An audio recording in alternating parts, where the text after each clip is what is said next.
नमस्कार. पारावरच्या क्विअर गोष्टी मध्ये आपलं सहर्ष स्वागत. मी बिंदू माधव खिरे. आज आपण कमिंग आउट या विषयाबद्दल बोलणार आहोत. मागच्या सत्रात आपण पाहिलं, की आपण वेगळे आहोत हे जाणवायला लागल्यापासून ते स्वीकारापर्यंतचा प्रवास आणि त्याच्यानंतरचा टप्पा असतो तो म्हणजे आपलं जे गुपित आहे, ते कोणाला तरी सांगणं, आई-वडिलांना सांगणं किंवा जवळच्या मित्रांना सांगणं. आता सगळेच जण हे कमिंग आउट करतात असं नाही. काही जण असतात ते म्हणतात, की हे माझं खाजगी आयुष्य आहे. हे मला इतर कोणाला काही सांगायचं नाहीये. म्हणजे माझ्या माहितीचे काही जण आहेत, की जे अगदी डेटिंग करतात, हे सगळं करतात, पण याच्याबद्दल कुठंच कोणाशी काहीच बोलत नाहीत. त्यामुळे ते डोंट आस्क डोंट टेल पॉलिसीसारखं घरचंही विचारत नाहीत आणि तेही सांगत नाहीत. त्यांचं म्हणणं असतं, की "धिस इज नोबडीज बिझनेस." हा एक वर्ग आहे. पण बहुतांशी जण असे असतात, की त्यांना असं गुपित ठेवणं, हा कोंडमारा सहन होत नाही. म्हणजे असं समजा, की आपण न केलेल्या गुन्ह्याबद्दल अनेक वर्ष तुरुंगात आहोत. 5 वर्ष, 7 वर्ष, 10 वर्ष, 12 वर्ष आणि एक दिवस सुप्रीम कोर्ट सांगतं, की याला सोडून द्या. हा निरपराध आहे. याने गुन्हा केलेलाच नाही. तर एखादा जण असेल, की जो म्हणेल, की नाही इथं माझं सगळं व्यवस्थित चाललंय. इथं 2 वेळचं खायला मिळतंय. माझी काळजी घेतली जाते. मला काही हा उंबरा ओलांडून बाहेर जायचं नाही. मी इथंच या चौकटीत राहू इच्छितो.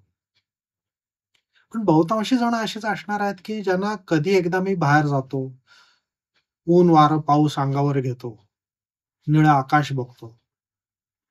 तर बहुतांशी जण अशी असतात, की ज्यांना जे उतावीळ असतात, की कधी मी आउट होतो कोणाला तरी माझ्या अनुभवाबद्दल मी कोण आहे हे सांगतो. आता हे सांगताना काही गोष्टींचा विचार करावा लागतो.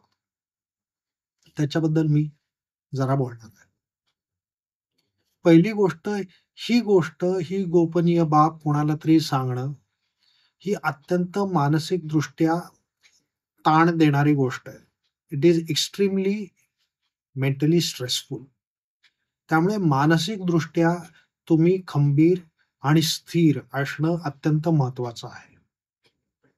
दुसरी गोष्ट अशी मनात धारणा ठेवू नका, की मी आई-वडिलांना सांगितलं आणि हा विषय संपला.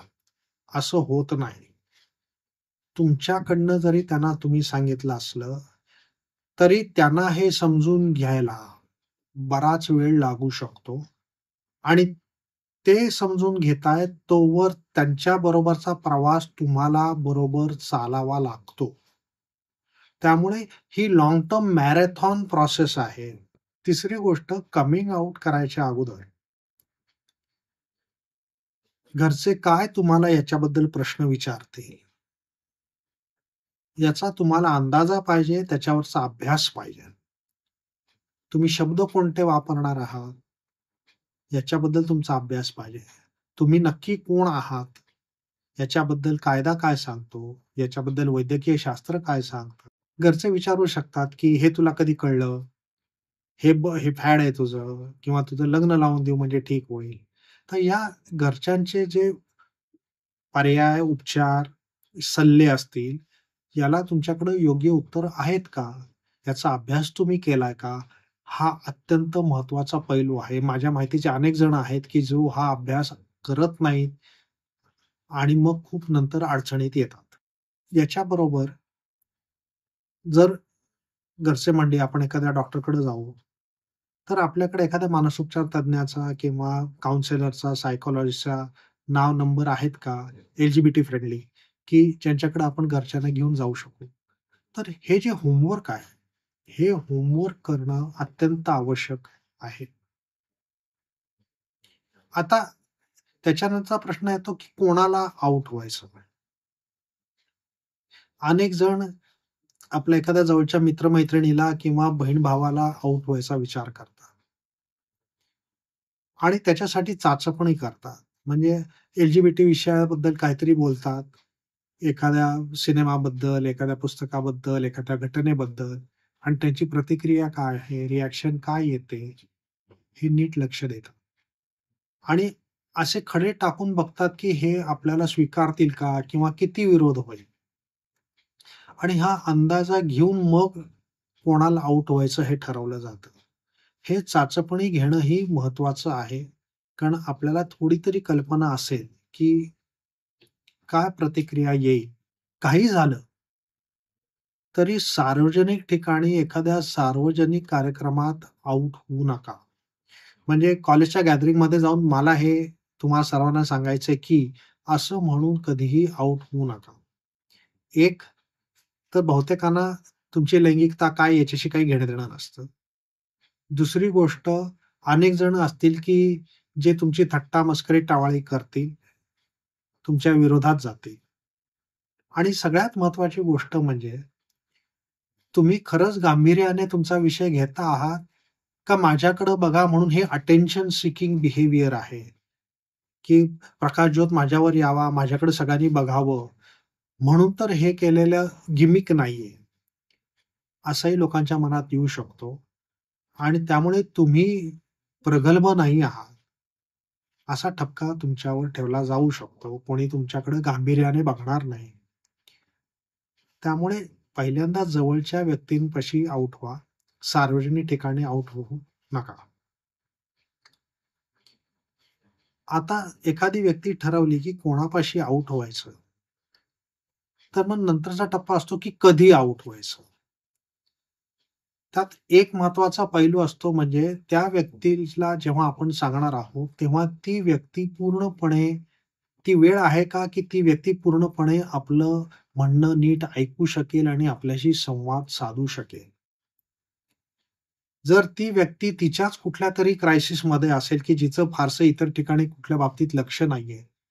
तिथं आपण आउट होणं, त्यावेळेला आउट होणं, हे त्या व्यक्तीपर्यंत ती ऐकणार नाही. ऐकलं तरी विसरलेलं असेल किंवा ती त्याला महत्त्व देणार नाही. कळलं तरी त्याच्यावर संवाद साधायला तिला वेळ नसेल. त्यामुळे आपण नेमकं कधी त्या व्यक्तीला आउट होणार आहोत, याच्याबद्दल पण विचार व्हायला पाहिजे. पुढचा प्रश्न येतो, की कसं सांगणार? काही जण म्हणतात, की मला समोरासमोर सांगायला भीती वाटते, लाज वाटते किंवा जमतच नाही. मी पत्र लिहून कळवीन. काही जण म्हणतात, मी ईमेलवरनं कळवीन. काही जण म्हणतात, की नाही मी बोलीन, पण फोनवर बोलीन. मी बाहेरगावी कामाला आहे, तर मी तिथून फोन लावीन घरच्यांना आणि फोनवरनं घरच्यांना सांगेन. त्यामुळे प्रत्येकाला आणि काही जण म्हणतात, की आपण समोरासमोर बसूनच बोलणं योग्य होईल. तर कोण कुठला मार्ग निवडेल, हा ज्याच्या त्याच्या स्वभावानुसार आणि परिस्थितीनुसार अवलंबून असेल. पण काही झालं तरी तिसऱ्याच्या हाती निरोप पाठवू नका, की मी तुला सांगतो, तू घरच्यांना सांग. कारण असा मध्ये जर कोणीतरी असेल, तर ते काय घरच्यांना सांगतील, कोणते शब्द वापरतील, आपल्याला काय म्हणायचं एक्झॅक्टली तेच तिकडं पोहोचवतील का? किंवा कळत-नकळत काहीतरी भलतंच पोहोचवतील का? हे आपल्याला सांगता येत नाही. विशेषतः या विषयाबद्दलची बहुतेकांना काही माहिती नसती. शब्द कोणते वापरायचे माहिती नसतात. त्याचा अर्थ नीट माहीत नसतो. तिथं ही गडबड होण्याची खूप दाट शक्यता असते. त्यामुळे हे अवघड काम आहे, नाजूक काम आहे. ते आपण स्वतःच करणं महत्वाचं आहे. कसं सांगाल? सांगताना अत्यंत सोप्या शब्दात सांगा. घरच्यांना कळेल या शब्दात सांगा. एखाद्या शब्दाचा अर्थ घरच्यांना कळणार नाही वाटलं तर 2 वाक्य जास्ती लिहून त्या शब्दाचा अर्थ समजून सांगा. पाल्हाळ लावू नका, 25 पानाचं पत्र लिहू नका. आणि सर्वात महत्वाची म्हणजे सांगितल्यानंतर शेवटचा मुद्दा असा लिहा, की आपल्या नात्यात जे नातं प्रेमाचं, जिव्हाळ्याचं होतं, ते तसंच पुढं मला चालू ठेवायचं आहे. याबद्दल मी तुमच्याशी याबद्दल मोकळेपणाने संवाद साधू इच्छितो. आपण भेटून बोलूया. ही ऑफर करणं, हे घरच्यांना सांगणं अत्यंत महत्वाचं आहे. कारण तुम्ही सांगितलं, की हा विषय संपत नाहीये, या विषयाला सुरुवात होतीये. तर तो संवाद चालू राहायला पाहिजे आणि तो संवाद तुम्ही साधू इच्छिता, हे घरच्यांना तुम्ही पोहोचवणं महत्वाचं आहे.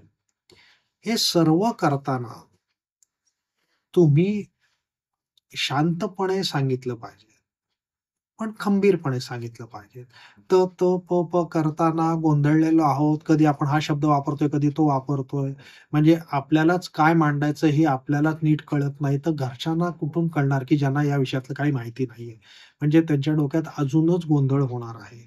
अशी परिस्थिती आणू नका. आक्रस्ताळेपणा करू नका, दोषारोप करू नका, कांगावा करू नका, रडारड करू नका, तसा मेलोड्रामा करू नका. आता हे करताना ही स्ट्रॅटेजी सगळी अंमलात आणताना अजून 3 गोष्टींचा विचार करा. एक तर आपलं वय काय? आपण 18 पूर्ण होऊन 19वं वर्ष तरी लागलं आहे का? म्हणजे आपण प्रौढ आहोत ना?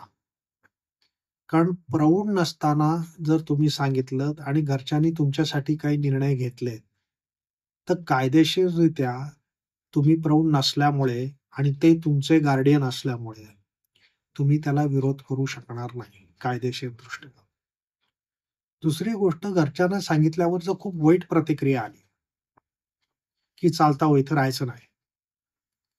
तर आपण आर्थिकदृष्ट्या सक्षम आहोत का, की आपण स्वतंत्रपणे जागा घेऊन आपला उदरनिर्वाह आपण करू आणि स्वतंत्र राहू? ही हे आर्थिक स्वातंत्र्य आपल्यापाशी आहे का? आणि सगळ्यात महत्वाचा मुद्दा म्हणजे डबल कमिंग आउट कधी करायचं नाही.